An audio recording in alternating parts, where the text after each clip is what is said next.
Christ Triumphant, May 20th, Daily Devotional by Ellen G. White.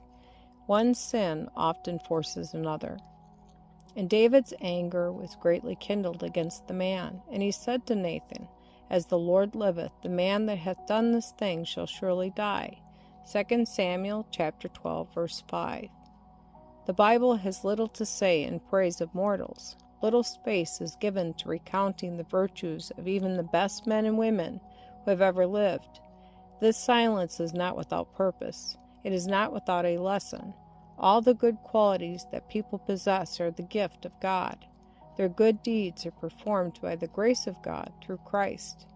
It was the spirit of self-confidence and self-exaltation that prepared the way for David's fall. According to the customs prevailing among Eastern rulers, crimes not to be tolerated in subjects were uncondemned in the king.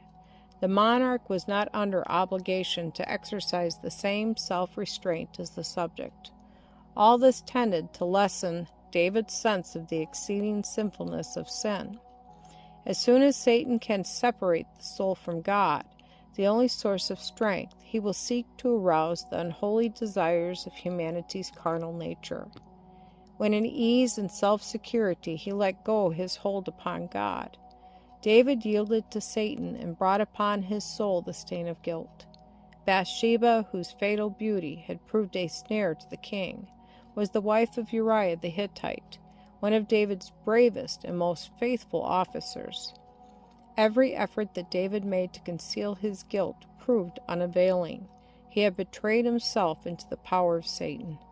There appeared but one way of escape, and in his desperation he was hurried on to add murder to adultery. Nathan the prophet was bidden to bear a message of reproof to David.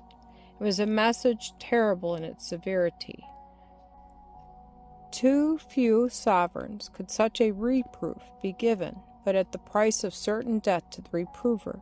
Appealing to David as the divinely appointed guardian of his people's rights, the prophet repeated a story of wrong and oppression that demanded redress. Nathan fixed his eyes upon the king. Then lifting his right hand to heaven, he solemnly declared, Thou art the man. Wherefore, he continued, Hast thou despised the commandment of the Lord to do evil in his sight? Samuel chapter 12, verses 7 and 9.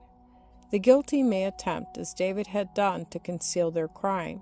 They may seek to bury the evil deed forever from human sight or knowledge, but all things are naked and open unto the eyes of him with whom we have to do. Hebrews chapter 4, verse 13. The prophet's rebuke touched the heart of David. Conscience was aroused. His guilt appeared in all its enormity. His soul was bowed in penitence before God. With trembling lips he said, I have sinned against the Lord.